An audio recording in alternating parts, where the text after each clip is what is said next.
जय हिंद, स्वागत है आपका लाइव टाइम में। मैं हूं आपके साथ संजय यादव। 26 महाशिवरात्रि यानी 26 फरवरी महाशिवरात्रि का दिन है, महादिन है और इसी दिन महाकुंभ का भी समापन होने जा रहा है। उसके बाद मेला धीरे धीरे उजड़ने लगेगा, लेकिन आप सोचिए कि 13 जनवरी से मेले की शुरुआत होती है, महाकुंभ की शुरुआत होती है और 26 फरवरी तक अगर आयोजित किया जाता है 45 दिनों का ये पूरा कार्यक्रम महामेला चलता है। इस दौरान हजारों लाखों नहीं बल्कि करोड़ों की संख्या में लोग पहुंचते हैं, लेकिन हर दिन बड़ी चुनौती ये होती है कि जो भीड़ अनएक्सपेक्टेड आती है उनको आखिर किस तरीके से मैनेज किया जाए। आपको बता दें कि इसको लेकर प्रशासनिक अधिकारियों ने, चूंकि आखिरी दिन बड़ी संख्या में लोग आएंगे, जो लोग अब तक स्नान नहीं कर पाए हैं, जो लोग पहुंचना चाहते हैं, जिनकी आस्था है, जिनकी श्रद्धा है, वो सभी आने की कोशिश करेंगे क्योंकि 26 के बाद मेला खत्म हो जाएगा।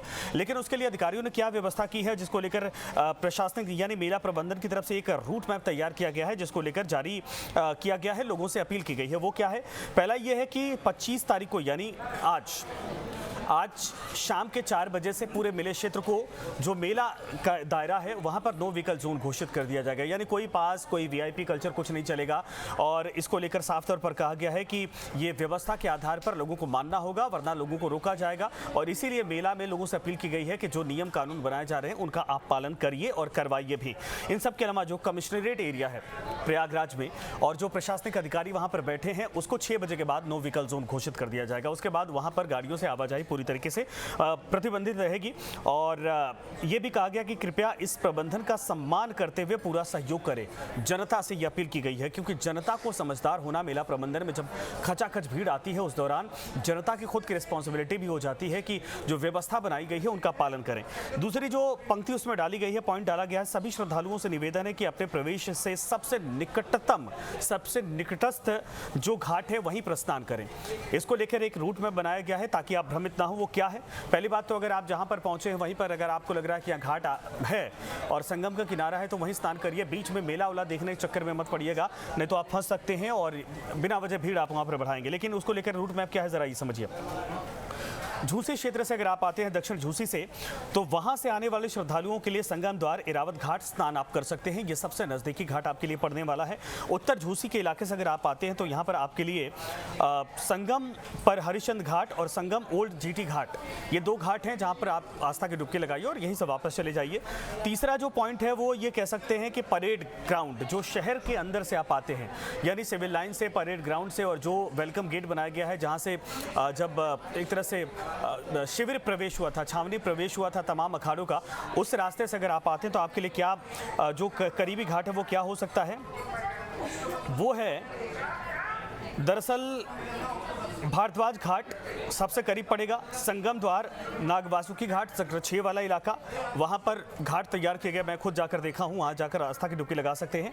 संगम द्वार मोरी घाट पास में ही है, पुल के पास, वहां पर भी जा सकते हैं और वहां आस्था की डुबकी लगा सकते हैं। संगम द्वार काली घाट, ये पूरा एक दूसरे से सटे हुए घाट है जहां पर आस्था की डुबकी लगाइए, जहां पर आपको मौनी बाबा जो रुद्राक्ष की शिवलिंग बनाई गई है, 12 ज्योतिर्लिंग बनाए गए हैं, वहीं के आसपास ये घाट है, वहां जाकर आप आस्था की डुबकी लगा सकते हैं और वहीं पर भोले बाबा को प्रणाम करिए महाशिवरात्रि के दौरान और वहीं से वापस अपने घरों को लौट जाइए। इन सब के अलावा आपको बता दें कि संगम द्वार राम घाट और संगम द्वार हनुमान घाट ये भी पास में है, यहाँ जाकर आस्था की डुबकी लगा सकते हैं। शहर से अगर आप आ रहे हैं यानी परेड ग्राउंड से आ रहे हैं, सिविल लाइन वाले इलाके से आ रहे हैं और जो एंट्री गेट, जैसे मैंने कहा, छावनी प्रवेश जिस रास्ते से हो रहा था उसमें आएंगे तो आपको यही घाट करीब मिलेगा।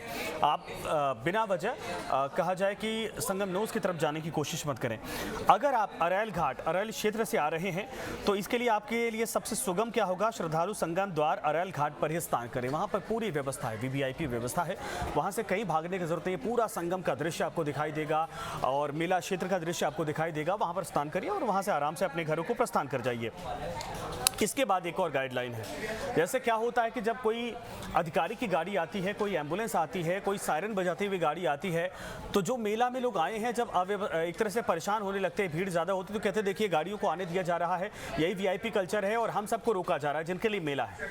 असल में उनके लिए भी एक गाइडलाइन है। वो क्या कहती है कि दूध, सब्जी, दवाइयाँ, पेट्रोल, डीजल, एम्बुलेंस, ऐसी गाड़ियों को सरकारी कर्मचारी जिनमें हो डॉक्टर, पुलिस और प्रशासन के अधिकारी हो, इनके मूवमेंट को कहीं भी नहीं रोका जाएगा क्योंकि ये मेला प्रबंधन में व्यवस्था को सुचारू रूप से चलाने के लिए इनकी जिम्मेदारी है, इनकी ड्यूटी है और ऐसे में इनकी गाड़ियां निर्विघ्न तरीके से मेला क्षेत्र में अगर भ्रमण करती हैं, जाती हैं, किसी काम से भी जाती है, व्यवस्था को संचालित करने के लिए जाती हैं, तो वैसे में कोई पैनिक नहीं होनी चाहिए और इनके लिए एक नियम कानून अलग है और इनकी गाड़ियों को किसी भी तरीके से रोका नहीं जाए। इसमें क्या क्या है दोबारा सुनिए, जिनमें डेली रूटीन वाली चीज़ें हैं, दूध, सब्जियां, इनकी आवश्यकता पड़ती है, दवाइयां अस्पतालों को जा रही हैं, इन सब के अलावा पेट्रोल डीजल जो वहाँ पर रोज़ खर्च हो रहे हैं, एम्बुलेंसेस जो पेशेंट वहाँ पर होते हैं जिनको दिक्कत होती है अस्पताल पहुँचाना होता है उनके लिए, इन सब के अलावा डॉक्टर, पुलिस और प्रशासनिक अधिकारी अगर ये गाड़ियाँ मूव करेंगी तो उसमें वही रहेंगे, इन्हीं को व्यवस्था संभालनी इनके लिए ज़रूरी है। इसके अलावा 26 तारीख यानी कि महाशिवरात्रि के दिन कल, इसके लिए महाकुंभ पर्व के साथ साथ महाशिवरात्रि दोनों एक साथ है और दोनों महाशिवरात्रि उसी दिन है और महाकुंभ भी खत्म होगा उसी दिन। इसके लिए क्या है व्यवस्था कि श्रद्धालुओं से निवेदन है कि शीघ्र अतिशीघ्र ये कोशिश करें कि जो निकटतम घाट है वहाँ पर ही स्नान करें और शिवालयों में दर्शन करें, भगवान शिव को वहीं से प्रणाम करें, उसके बाद अपने घरों को प्रस्थान कर जाएं। और आखिरी जो पॉइंट मेंशन किया गया वो ये है कि भीड़ प्रबंधन, यातायात प्रबंधन के उद्देश्य से सभी पांटुन पुलों को, जो पीपा पुल है, पांटुन पुल है, इनका संचालन श्रद्धालुओं के लिए किया जाएगा, इनको उसी तरीके से ऑपरेट किया जाएगा। लेकिन इसमें आखिरी जो लाइन लिखी है कि श्रद्धालुओं के भीड़ के दबाव के अनुसार इनका संचालन किया जाएगा कि किस पीपा पुल से किसको किस वक्त छोड़ना है, किस भीड़ को छोड़ना है।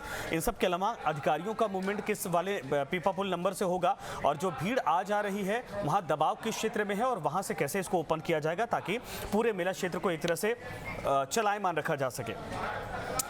इन सब के अलावा आपको बता दें कि सभी घाटों को संगम के बराबर ही मान्यता है, ये सरकार की तरफ से कहा जा रहा है। ऐसे में भीड़ प्रबंधन, यातायात प्रबंधन के दृष्टिकोण से निकटस्थ घाट पर स्नान कर अपने अपने घरों को वापस चले जाएं। 8 बड़ी बातें कही गई हैं मेला प्रबंधन की तरफ से और ये निर्देश जारी किए गए हैं ताकि अगर आप आ रहे हैं तो आप पूरी तरीके से क्लियर रहें कि आपको कहां स्नान करना है और मेला क्षेत्र में किस वाले इलाके में आपको जाना है, आपके रूट के हिसाब से कौन सा मेला क्षेत्र का घाट वो करीब पड़ सकता है। इन सब के अलावा आपको बता दें कि मेला में अधिकारी लगातार तैयार रहेंगे। आखिरी दिन चुनौतियां बड़ी हैं, किसी को अंदाजा नहीं कि 2, 3, 4, 5 करोड़ कितने लोग आने वाले, लेकिन अनुमान है कि 1 करोड़ 2 करोड़ के आसपास आखिरी दिन आने वाले। चूंकि महाशिवरात्रि में भी आस्था होती है कि गंगा जल से स्नान किया जाए, भगवान भोलेनाथ को गंगा जल अर्पित किया जाए और जलाभिषेक किया जाए, तो ये बड़ा पुण्य होता है। और ये दोनों एक तरह से कहा जाए कि अद्भुत संयोग है कि महाशिवरात्रि और जो महाकुंभ का आखिरी दिन है वो साथ में इस बार खत्म होता दिखाई दे रहा है। और ऐसे में आज से ही वो व्यवस्था की गई है, पूरे क्षेत्र को नो व्हीकल जोन घोषित किया गया है। लेकिन इसके अलावा जो श्रद्धालु आ रहे हैं अलग अलग दिशाओं से, वो मेले में एक साथ मिले नहीं और एक साथ भीड़ एक जगह इकट्ठा ना करें। पिछली गलतियों से सीख लेते हुए मेला प्रबंधन ने ये एडवाइजरी जारी की है, जिनको हमको आपको जो लोग भी जाएंगे उनको फॉलो करना होगा। और आपसे भी मैं चाहूंगा कि आप जैसे ये जानकारी आप तक पहुंचती है, आप वीडियो देखते हैं तो आप शेयर कर दें, साझा करें। शेयर करने से ये होगा कि जिनके मोबाइल में ये वीडियो पहुंचेगी, अगर वो देखेंगे उनको सहूलियत मिल जाएगी, आइडिया जानकारी हो जाएगी और ऐसे में मेला में वो भ्रमित भी नहीं होंगे, मेला में बेवजह भीड़ भी इकट्ठा नहीं होगी, मेला में यातायात पूरी तरीके से सुचारू चलता रहेगा। और जो आखिरी दिन है उस दिन आस्था की डुबकी ये व्यवस्थित तरीके से, बेहतर तरीके से चल सके, निर्विघ्न और बिना किसी व्यवधान के चल सके, इसकी जिम्मेदारी सरकार के साथ मेला प्रबंधन और हमारी आप सबकी हो जाती है। इसीलिए आप सबसे अनुरोध है कि इसको साझा करिए, शेयर करिए और ऐसी जो जानकारी है वो हम आप तक पहुंचाते रहेंगे। इसीलिए बने रहिए लाइव टाइम के साथ। धन्यवाद आप सभी का।